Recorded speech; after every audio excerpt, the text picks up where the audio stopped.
Good afternoon, everyone, and welcome to the Center for Research Libraries webinar on purchasing and licensing programs. My name is Gwen Einat. I'm the communications specialist here. You've seen my name on the bottom of a whole bunch of emails, and I'd like to welcome you to this program today. We're happy to hold this webinar. The purchasing and licensing programs and your participation in them is a great benefit that goes along with your CRL membership. This webinar is going to help you learn how to nominate, how to participate, how to submit, and just kind of give you some more background on these types of programs with two of our own staff members, Mary Wilke, who is our Member Liaison and Outreach Services Director, and Virginia Kerr, who is our Digital Programs Manager. Before we get started, I just have a few housekeeping rules to mention. We have muted your phones on entry.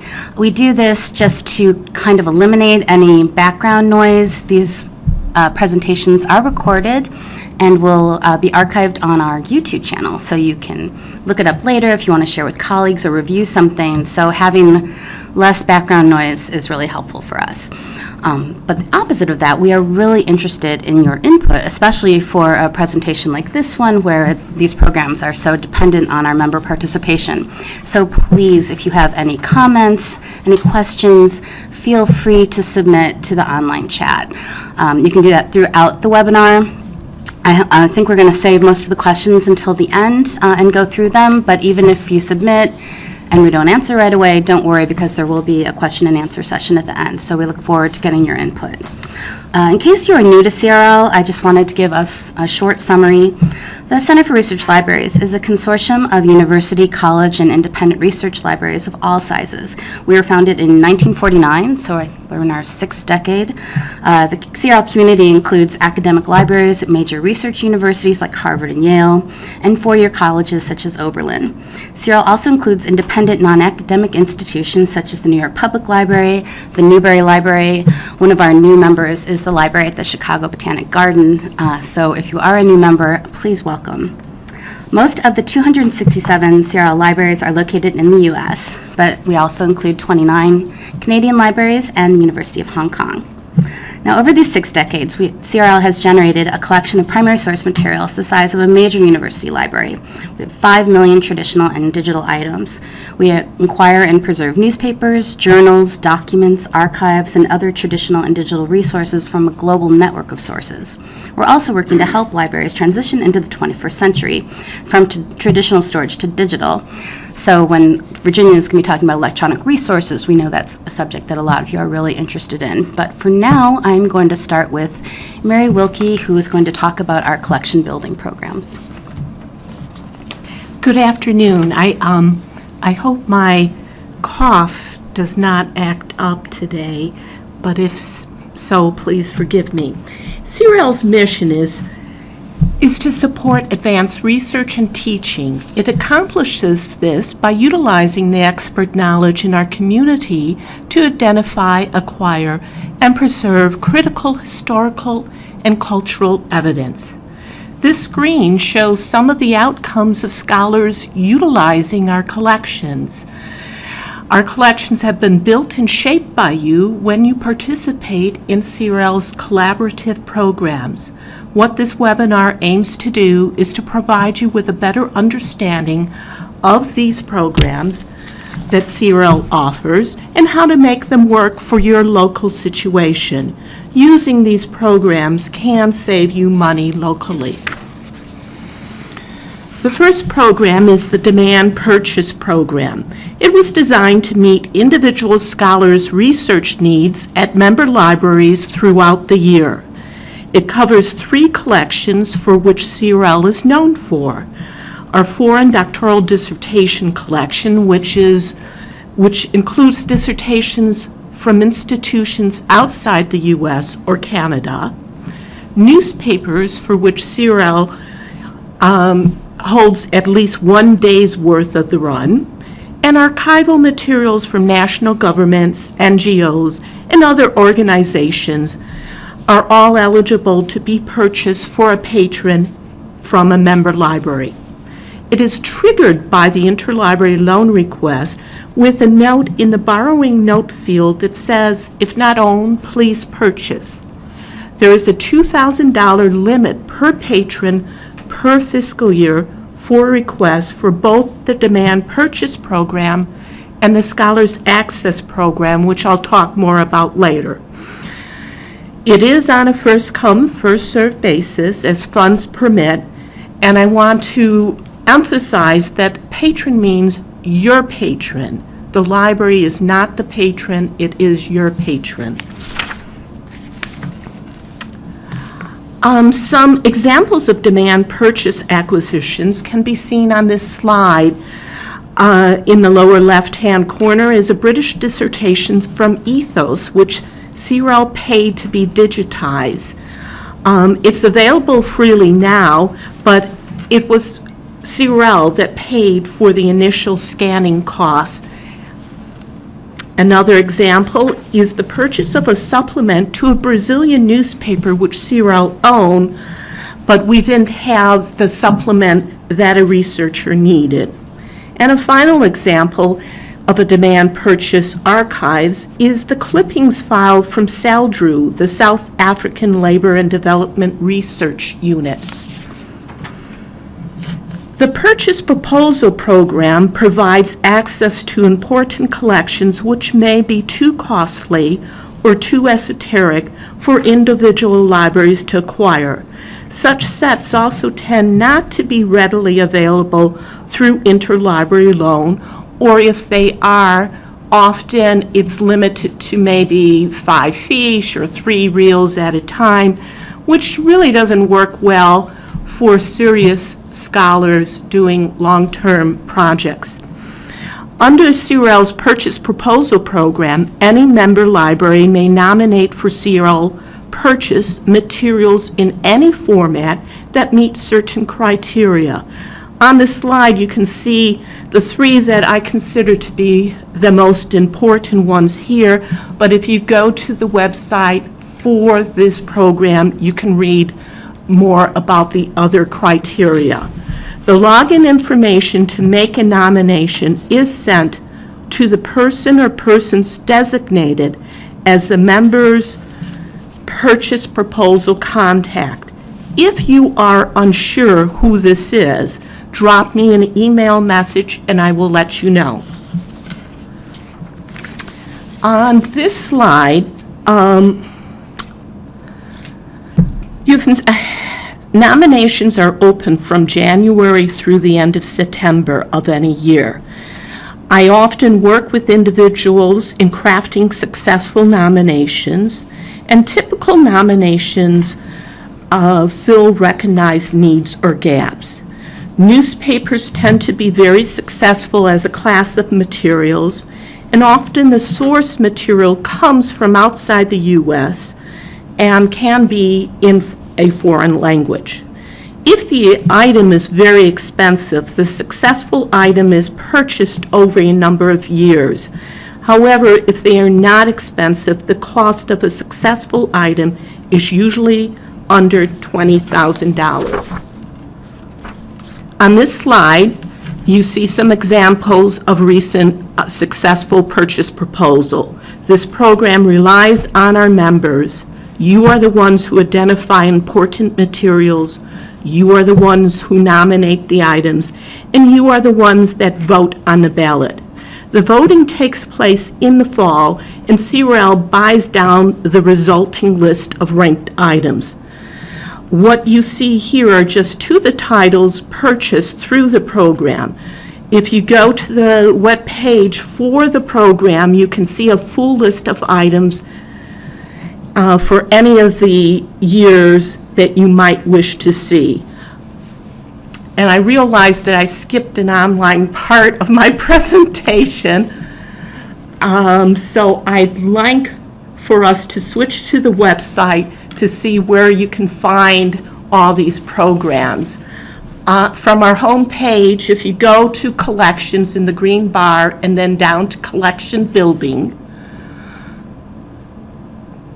you will be taken to a page where you can link to any of the programs on the left-hand side where you see the demand purchase, electronic resource offers, which Virginia will talk more about, purchase proposal, the shared purchase, and the scholars access. Clicking on those links will take you to a page describing each program. And sorry about my mix-up with that. The shared purchase program occurs in the spring. Through it, CRL acquires major costly sets for which members and CRL pledge funds. The ballot could contain items that were not of wide enough interest to warrant purchase through the purchase proposal program, or it could contain items for which a library may not wish to wait for the purchase proposal ballot in the fall. Any member library may nominate items for this program as long as they contribute something to the shared purchase. It is a voluntary program. On this slide, you see some of the recent purchases that were acquired through the shared purchase proposal program. They are available for loan to all members, regardless of whether or not a member contributed funds, although the nominating library does get the first chance to borrow material. An important supplement to CRL's purchasing programs is CRL's Area Studies Projects, or AMPs. They work to identify and acquire important primary source collections related to their particular area of interest.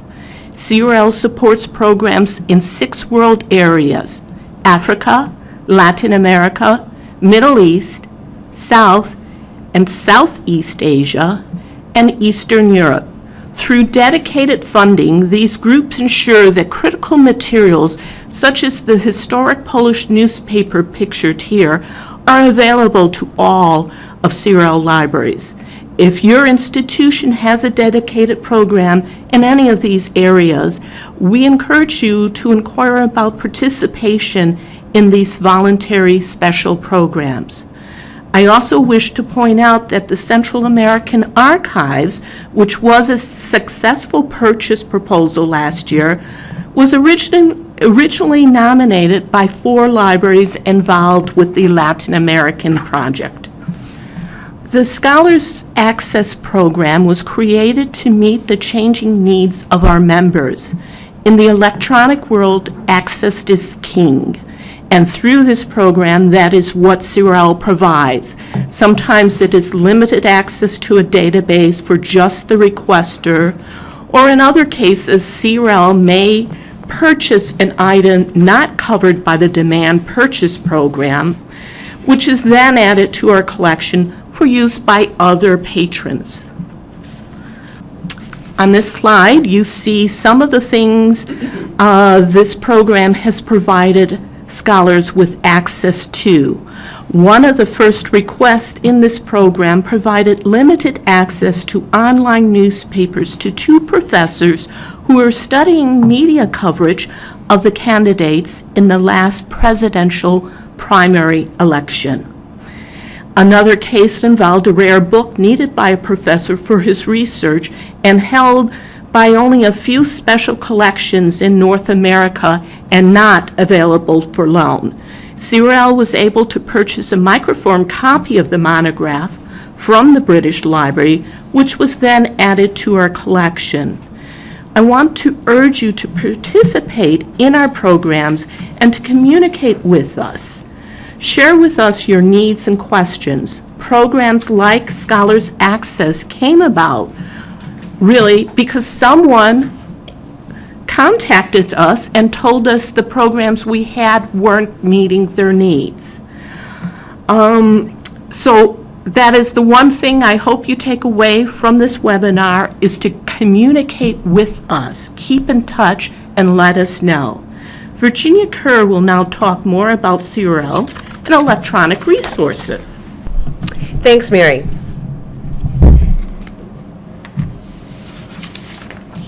CRL's current activities in electronic licensing have grown out of a long-standing tradition of cooperative collection development activities, which, as Mary has demonstrated, in recent years have offered a great variety of solutions to meet specific types of research needs, rather than one-size-fits-all. Fundamental strategic planning to reshape CRL's operations and services in response to the new realities of research and the role of libraries in the digital age has been underway since 2008, assisted by Mellon Foundation funding. Our top priority is to aid expansion of CRL member access to primary source collections in electronic format, recognizing scholars' shifting preferences. Two key objectives we're pursuing in support of expanded electronic access are cooperative digitization efforts and exploring models for licensing major databases in key subject areas. Aiding us in the exploration of effective licensing services has been the appointment last year of Ann Okerson as Senior Advisor on Electronic Strategies. We're drawing on Ann's wealth of licensing expertise as part of our effort to ensure that CRL libraries can have persistent and affordable access to electronic resources in the humanities and social sciences. Those of you who subscribe to the long-standing LibLicense L discussion group on various aspects of electronic licensing are probably aware that CRL now hosts the LibLicense site. I mentioned that one objective we're pursuing in order to expand access to primary source collections is the cooperative digitization of legacy collections. The World Newspaper Archive is the prime example. Begun in 2007, WNA provides searchable access to important historical newspapers from various regions of the world, converted from microform holdings at CRL, as well as member libraries, including the universities of Florida, Texas, and California, to name a few, as well as New York Public Library. CRL libraries have prioritized the titles selected and paid for digitization either through charter participation or purchase at nominal rates for access to the content distributed in partnership with Redex, a division of Newsbank. This ends up as a win-win situation, with libraries collaborating to control the selection of content, models for archiving, and ultimately the cost of access, available on a robust, commonly held platform. But CRL and CRL libraries can't possibly afford to digitize all key resources on our own. Increasingly, the major database publishers are packaging together archival resources formerly available in microform and investing in appealing platform features. So, in response to member interest, which has been expressed through CRL purchase programs and also at various meetings, we've begun to explore what we hope can be a meaningful role for CRL in negotiating favorable offers on commercially distributed research databases. A page on our website describes our strategic priorities, which I'll also summarize here. The scope of resources we've specifically focused on reflects traditional CRL collection strengths, including historical newspapers, archival collections, demographics, and other social science data. We also consider any research databases suggested by members. Recommendations can come through the purchase proposal process or by a separate electronic resources nomination form, which we consider throughout the year. Other sources can include the various CRL communities of interest, including global resources groups and the so-called AMPs, such as CAMP for African Studies and LAMP for Latin American Studies, which keep us apprised of specialized resources developed and distributed abroad. We also actively engage publishers in conversations about resource priorities and upcoming offers. And in addition, we're seeking opportunities to collaborate with other consortia when the timing seems right, to negotiate on behalf of an extended group for discounts, especially those resources available in pre-release. Looking at some of the titles for which we have made successful offers so far demonstrates the range of opportunities we've sought to serve various needs and benefits. First, there are the specialized primary source or niche databases. We might call them niche databases. These are often identified first through the Global Resources Groups or AMPs, but then generally offered for take-up by the full CRL membership. And two examples of those are the Shenbao historical Chinese newspaper and the classic Mexican cinema database of rare Mexican film periodicals. We've also looked into extending offers on databases which have been available for some time. For instance, State Papers Online from Gale had already been available and purchased by many libraries. But Gale offered to extend a discount to CRL libraries after we had discussed with Gale a variety of their resources of possible interest. And obviously, the State Papers Online fits very well with the scope that we've defined, representing archival foreign government documents. Another example is Statista database, which comes from a European company. The initial North American offer this spring had very good take-up, but we are in discussion with Statista right now, with the Statista group, about possibly offering some discount for additional subscription take-up this fall. And we will have more information on this soon. In negotiating offers, CRL has also explored various configurations of partnering affiliations. For instance, we formed a new global partnership with the national site licensing organizations CRKN, the Canadian Research Knowledge Network, and JISC Collections Group in the UK. Late in 2011, CRL, CRKN, and JISC staff met and agreed to combine expertise to improve access to specialized electronic research databases, as well as identifying priorities for preserving these resources. We're currently working on mapping common needs. Our initial joint licensing effort is the pre-release offer for the Churchill Archive from Bloomsbury Press, available to all CRKN libraries, that is, including those not already CRL members, and available on the same terms to JISC libraries. The offer, initially prepared in the spring, will extend through mid-December, and the archive itself is in trial access right now and expected to launch later this month. Finally, we've also undertaken a very broadly coordinated cross-consortial pre-release offer, or a so-called wide deal, a term used by Ann Okerson. The offer was for the ambitious new Gale database, the 19th Century Online, or NECO. Terms were aggressively negotiated by Ann Okerson on behalf of CRL, but in agreement with Gale, made available at the same time frame on the same terms to other interested North American consortia.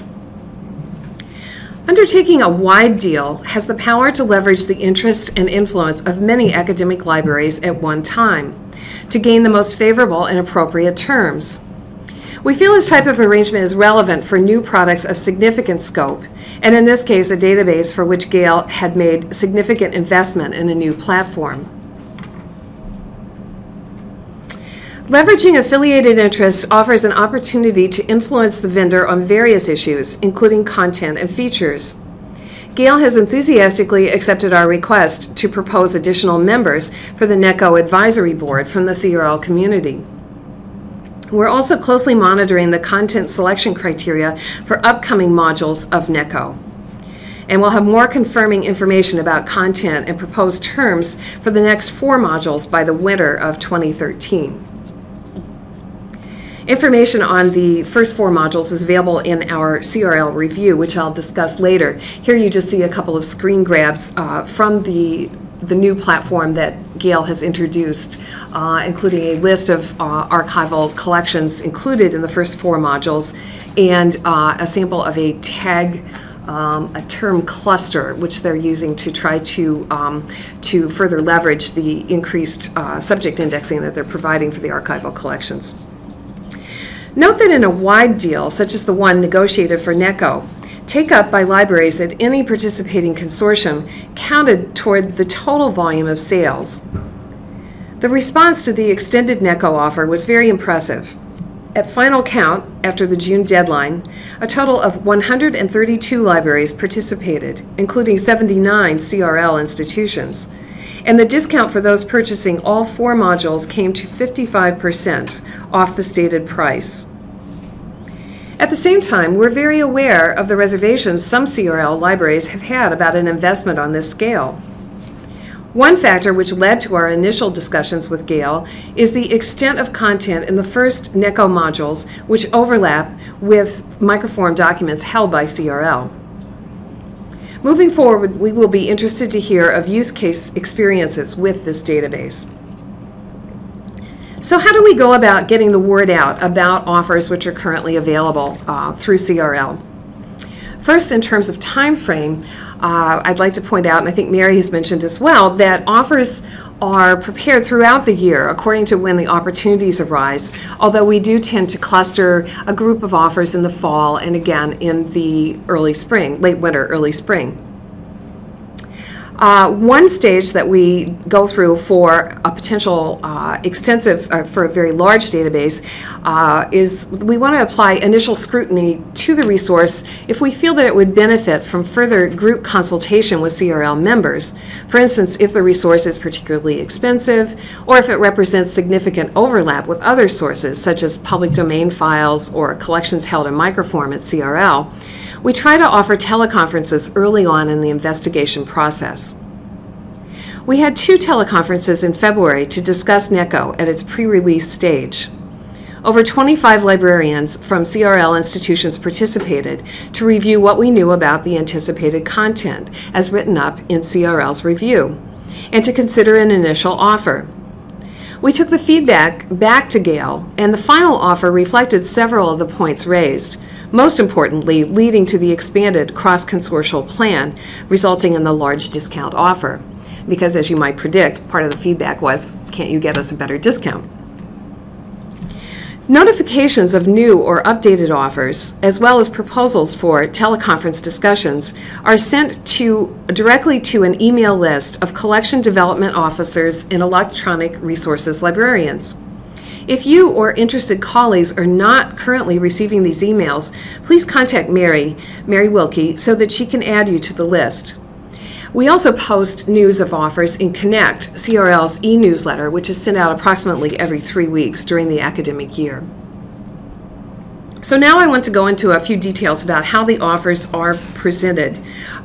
Each offer during its period when it's actually available is posted on a special CRL webpage. I'd like to go back to that slide for just a minute. It's posted on a special CRL webpage that requires, to get the specific details, requires a login. We do send out the login with the announcements of each offer. And typically, the offers details include the specific terms, who to contact for trial access, and if there is a group license which is going to be signed by CRL, the license is available as well. In some cases, the licenses coming from the larger publishers are simply an extension of the licenses already in place for other resources that libraries may have. So now we can go to the login site to show you a couple of offers currently in place. And we refer to this as our ERO page. There are just 2 offers currently in place for an extension of the classic Mexican cinema. And we'll go into the actual offer for the classic Mexican cinema. This reminds people that the offer was extended from June through September. You'll see from the offer details that there's also a link to a review of the database. So if we click on the link to the CRL review, the reviews are actually open access, but they are referenced from the specific offers as well. You may be aware of the reviews that CRL has been preparing. For the past couple of years, we have posted on our website reviews for resources which fall within the identified scope of member interest and are under consideration for negotiated offers. The reviews are part of the Global Resources Forum program, which is intended to provide more information in support of local collection decision-making. These reviews are not intended to supplant Choice or the Charleston Advisor. In fact, the TCA Reviews publication is available to all CRL institutions. But we recognize that the TCA, or Charleston Advisor Reviews, often appear 6 to 12 months after the release of a database. What we hope, our goal is with the CRL reviews, to provide more timely information that would be more in sync with the actual purchase decision process. In order to do this, we are actively seeking pre-publication information, and in fact, we will take the information that's posted on the web, but then we go directly to the publishers and ask them to fill in the blanks on what's not clearly available about the extent of the collection, the nature of the source, functions of it, which they anticipate will be available in the interface. So we continue to add to the reviews as more information becomes available. A key factor that we would like to expand further in these reviews is feedback from those at CRL libraries. We want to crowdsource, or we've talked about community sourcing, to gain feedback during trial access, even after purchase, particularly in a case of something like NECO, where it's a large database which is coming out over a period of time. What are your continued reactions, use cases, concerns, observations about this resource?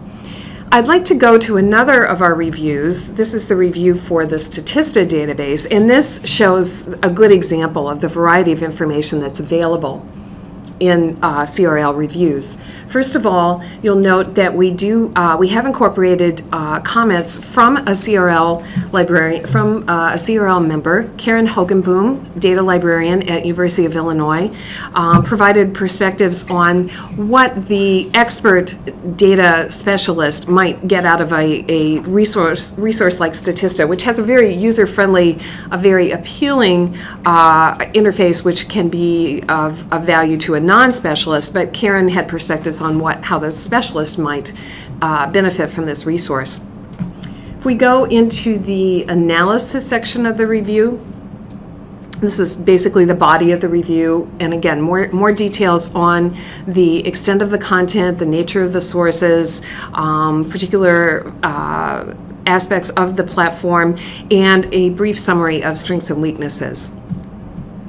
Then I'd like to show the details section of the review. This has been a popular feature of the reviews, where we provide at-a-glance information, again, on the extent and nature of the sources of the content, the geographical coverage, the type of materials included, and details about the functionality of the interface. And finally, in this particular review, there is an appendix. And if we could just show this document for a minute, going live here. We provide appended materials where we can track down more detail on the nature of the source material. In this case, this is information from Statista about their commonly used sources of data. But in the case of other reviews, such as NECO, we actually mapped the known Gale microform sources which CRL holds, which are available in the first modules of NECO. So it's more detailed information on what we know about the content, particularly as it relates to CRL content. Now we'll go to a list of all the reviews that are available at this time. Just to remind you that these reviews are open access on our website, and they do stay posted after the initial any initial offer that CRL may have made. And this just shows you the range of reviews that are available. And again, a reminder that these reviews are part of the Global Resources Forum, and I don't want to make you seasick here jumping on another web page. This is the landing page for all the materials in the Global Resources Forum. This is an umbrella platform of various types of reports, information, activities, again, all meant to create, we call it a forum, it's not a meeting forum, it's a forum of information intended to foster a community of shared information about opportunities for local collection decisions and investments. If we scroll down to the bottom of the page, on the forum landing page, you'll see that in addition to reviews, there are topic guides on various various subject areas, particularly examining current challenges in collecting in areas such as African studies, newspapers, water resources, etc. There are profiles of repositories and publishers which summarize some of the data that we gather from our audits on the business practices and the sustainability expectations for some of these publishers and repositories. And then we point to the more detailed information in particular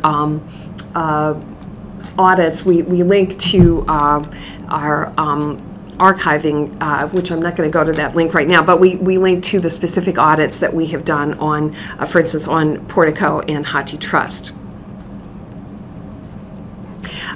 Just wanted to summarize here again, the Global Resources Forum, we do provide the reviews, the profiles, and then the certification and auditing reports, which provide more detail on potential for sustainability of these resources. And obviously this is a very critical topic, which we anticipate will be of increasing interest to CRL members. So if we go to our next slide, I'd like to put in a plug for the pre-conference session at the Charleston Conference, which CRL is sponsoring this year, specifically on expectations for sustainability of commercially available research databases. We recognize the extensive annual investment libraries are making in commercially produced research databases. So we'd like to bring to light a little further examination of the question of who is ensuring affordable, persistent access to these costly digital resources. Is perpetual access a realistic expectation? Speakers from ProQuest and Portico will be asked to comment on what specific archiving and replacement provisions various database publishers currently offer, and what can be expected in the near future. And registration, just a reminder that registration at CRL-sponsored Charleston pre-conferences is free to all CRL members. There is a fee for non-members.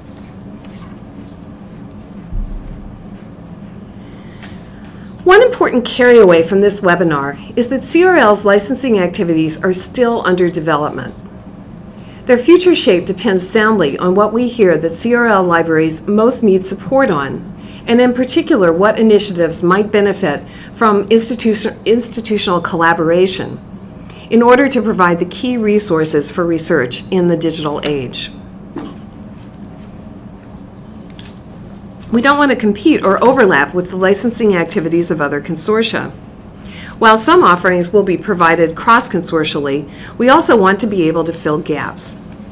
In particular, foreign language resources may be of interest to only a few institutions in a regional consortium, whereas CRL could provide the interest base needed to propose an offer.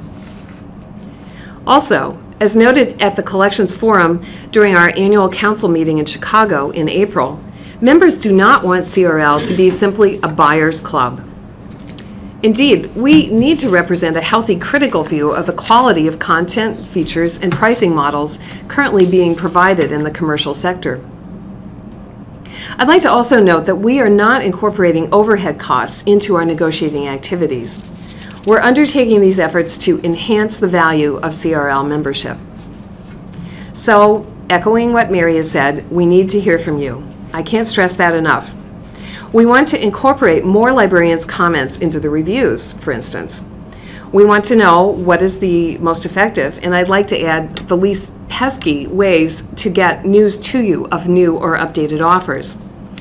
And what role would you like to see CRL play in the future with licensed offers? To that end, in addition to considering the many comments you submitted and registering for this webinar, we've included questions about your impressions and expectations for our licensing activities into a post-webinar survey, which we'll be sending out. Improving the pipeline is something we think about a lot. At last year's Charleston pre-conference session, participants indicated that this is one area which, if made more transparent, could substantially help their local investment decision-making and planning. We'd all like to know more about what archival collections publishers are planning to distribute. At CRL, we'd like to continue to explore options for new business models, as well as collecting information on your own desiderata titles. Some of the items in our pipeline include a confirmed new discount on the database American Periodicals from CRL, a collaborative digitization project which has been released through ProQuest. 2 items under strong consideration for subscription discount offers from Eastview Information Services, the Landscan Global Population Distribution Database, and the fairly new abstracting service Current Digest of the Chinese Press, and databases of British Foreign Office documents relating to Africa, as well as India, Pakistan, and Afghanistan, coming from Adam Matthew. For all of these items, do look for direct email notification, notices in our Connect e-newsletter, and then ultimately specific details on our electronic resources offer or ERO page. And we also have new desiderata recommendations from you to take into consideration. These include the American West from Adam Matthew, a resource that's been out for a couple of years, but it sounds like there's continuing interest.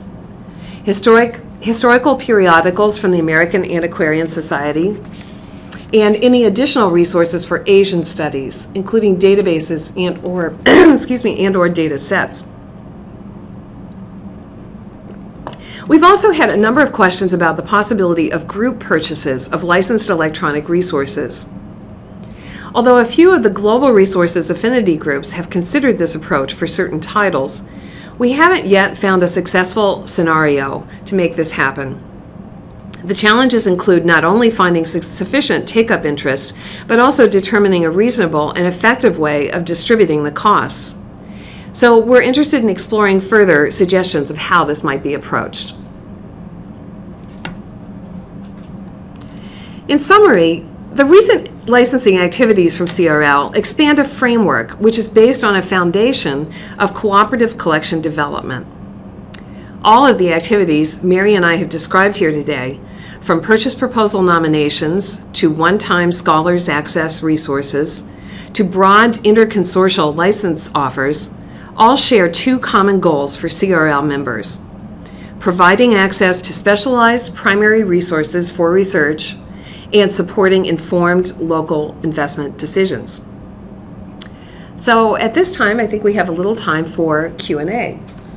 Yes, thank you, Virginia and Mary, for those presentations. I think it's really interesting to find out how much these programs depend on our membership involvement and community involvement. So we appreciate that. And on that, to that end, this is a great opportunity for your input. Please submit your questions through the online chat. You have Mary and Virginia right here in the room.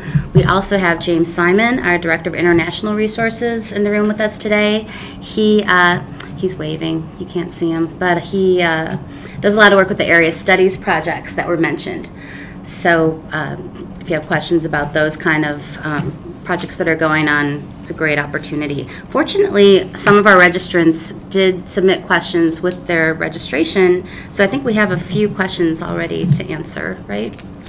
Yeah, we had a couple of questions related to Asian resources, and one of them wanted to know more about what resources CRL had that related to China, Japan, or Korea. And I want to ask you to please send me an email message, as in my role as member liaison, my staff and I work with you to identify materials of interest to the scholars. And this goes not just for materials related to Asia, but on any topic. Also, if you're interested in a cooperative collection program for Asian-related resources, especially databases or data sets, CRL is involved with a number of these projects through the Global Resource Network. It's involved with ones such as LARP, which is for Latin America, or CIFNA, which is for Francophone materials. However, we do not have one specifically for Asia, for East Asia, because we do have things for South Asia. But James is here in the room, so since he is the director of our international resources, let's turn this question to him. Thanks, Mary. Hi, everybody. And it's nice to be here. Yeah, this gets to a sort of a perennial question of how do our communities of interest, as we like to call them, sort of broadly speaking, how do these develop? And a lot of times they develop naturally out of expressions of need from the community. Only in one case has, or I should say a limited number of cases, has CRL sort of imposed these collaborative networks or proposed them to the community and formulated them. The case I'm thinking of is our Slavic program, our East European project that is, modeled on the success of the other area studies. But normally these groups kind of organically emerge out of a need. And I looking from afar, I see an emerging need. I think the East Asian library community is quite tremendously large and well organized, and to some extent is a little bit split into C, J, and K in kind of their own separate committees, some of which are more formal, more organized than others. We saw this need with East Asian or the Chinese databases because there is to date no formal kind of cooperative licensing on a national level for Chinese resources, and there's a powerful thirst for this kind of information. So Shunbao, the newspaper that we did with Eastview Information Services, was a great example of the kind of activity that CRL can undertake for specific regions. And we'd be interested to hear from you whether or not there was room for this kind of a formal organization. The power of these groups, whereas we can offer, of course, these kind of products to all CRL members and everybody benefits from them, the power of these groups is that they can meet to discuss more, if you want to call it, esoteric databases. These might be foreign language reference resources that only a Chinese studies program would be interested in. That's the kind of work that we do through the Global Resources Network in, for example, our German language program, where they're doing a number of reference databases that serve the Germanic studies quite well, but might not be of interest to an audience even beyond that cluster of organizations. Another wonderful thing that these groups do is they can kind of engage in campaigns to maximize the benefits of CRL programs that Mary and Virginia discussed. So when the purchase proposal comes around, a group of librarians devoted to African studies can put their heads together and say, well, what should we nominate, and who will do that nomination? And then when the voting process comes around, they make sure to say to people, hey, this is an important database to us and to other people within the CRL network. So these are just part of the benefits of the cooperative networks that we administer. So I hope that it was a long-winded answer to your question, but we would be interested to know whether or not there was room or interest in East Asian studies. Sure. Sorry, as a question just came in related to information about back files of newspapers, the availability of newspaper databases and their overlaps. And this came, it's a good question. In fact, it's a great question. It's one that we addressed recently in at our council meeting in April, where one of the historic strengths, of course, of CRL's collection is newspapers. And this is one of the 4 core areas that we're focusing on in the next year. We did a fairly thorough study of all of the electronic news databases out there.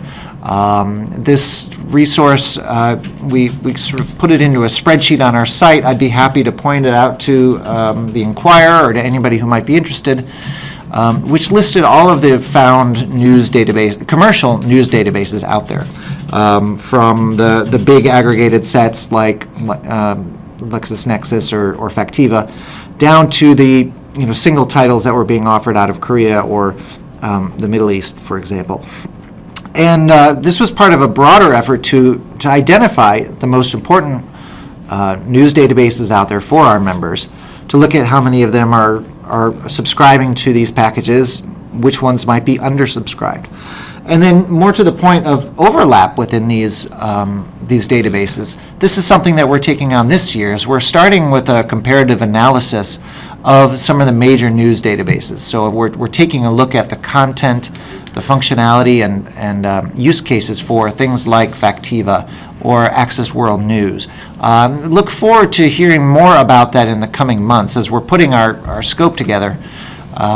If you have specific questions in mind that you would like to know more about within those databases, pop me a line or send an email to Mary or somebody, and we can further discuss that. We had a question. The question is, are usage statistics for institutional use of various programs available? I assume that you mean, are there usage statistics available for the databases that we've negotiated for? We do try in the details section of the review to indicate whether the databases provide usage statistics or not.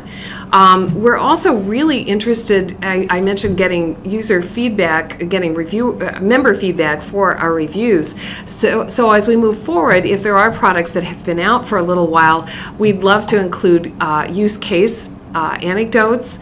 We have found in our discussion with members that often with the pressure to make decisions about new purchases, it's not so clear to us that there's a lot of extensive data analysis at local institutions of the actual use of one-time purchase research databases after the fact. It's a little bit different, it sounds like to us, than it would be for a subscription where renewal has to be considered. So I think that's what you're talking about usage statistics, or if you had something else in mind like statistics, or if you wanted to know the impact of feedback to our offers, you could contact me separately. We could have contact myself or Mary, and we could explain that to you a little further. One other aspect of usage statistics, I did not mention in this presentation another cooperative digitization project which we have in partnership with the Law Library Microform Consortium, and that is a direct partnership with CRL, and we do have access to usage statistics ongoing for that. Okay, we have a few more minutes for any further questions. Like I said, this is a great opportunity. Our staff is sitting right here. Looks like Mary has another question. Another question relates to learning more about what CRL has been doing in planning. Because of the time of our webinar, we can only cover so much. So if we haven't covered what you wanted, do contact us afterwards. However, a very good way of staying in touch with what we are doing in planning is to sign up for our Connect. More information about that can be found on our last slide, which I know will be coming up shortly, but as Virginia mentioned, it comes out maybe every 3 weeks during the regular academic year, and it really does do short, timely updates on important things. I also want to urge you to sign up for webinars that are of interest to you. Can I do one more question? One more question. We had a question from one of the registrants, and I know that these wide deal offers may be confusing on the surface. We want to make sure that we know the best way to get the word out about these and what they represent. So the question was, how do I know if the CRL offer is the best offer available? How are the discounts different from what might come from Lyrasis, for example? With the interconsortial offers, we are very closely watching what's available through other consortia, and we are working on collaborating with them if it appears to be a good opportunity for an interconsortial offer. And in the case of NECO, that was a coordinated and planned offer. In other cases where we're trying to do gap filling, we wouldn't proceed with an offer if we felt it was being more suitably offered through Lyrasis or another consortium. I hope that answers that. And again, please feel free to contact us with more for more discussion about that. Okay, thank you, Virginia and Mary and James. Their contact information, 2 out of 3, is up on the slide right now. James is simon@crl.edu. I'm going to send out an email by the end of the afternoon to all the participants today, so you will get everyone's contact information in that email. Please take a look for the follow-up email. I did want to remind you, since we're talking about all these kind of collection building programs, if we could go back to the website, the purchase proposal nomination deadline is actually fast approaching. If you go to our homepage, sure, you can find this. If you go to our homepage and go to the news section, it's obviously one of our news items. It's about the nominations deadline for the upcoming purchase proposal program. It is September 30th. And all the information is in this news item on our website. If you have any questions, again, Mary Wilke's contact information, you can email her to follow up. But if you want to be a part of the purchase proposal program this year, the deadline is September 30th. If we go back to the slides, please. We do have a few more presentations coming up this year. We have our general CRL Collections and Services webinar on October 10th. This is a really good overview if you're new to CRL or you just need a refresher, not just about these kind of programs, but our ILL, our other services, our collaborations. It's a really good basic overview. We offer it a couple of times a year, membership benefits, all that sort of thing. So that registration for that will be up on our website shortly. Also later that month, we're going to have another subject-specific webinar on legal primary sources. So you can look for that as well. And as Virginia mentioned, the Charleston pre-conference will be happening on November 7th. So you can visit us if you attend Charleston. Please try to attend that session as well. Mary mentioned more information, and actually Virginia mentioned too, we're always looking for the best ways to reach you. If you do click on our SurveyMonkey, everyone who fills that out, it's just such a huge help to us, and there's actually a question on there and what's the best way to get this information out to you. But you can see there's a variety of ways that we do send this stuff out. Our Connect that was mentioned, our Facebook page, we just recently joined Twitter. So all those are valuable. And then I mentioned the YouTube channel. This presentation is being archived, and actually all of our webinars are archived. So take a look at our YouTube channel. There's also a tutorial there on how to use our interlibrary loan service. Just a lot of information. So we thank you again for your participation today. If you have any questions, please follow up with any one of us, and have a wonderful afternoon.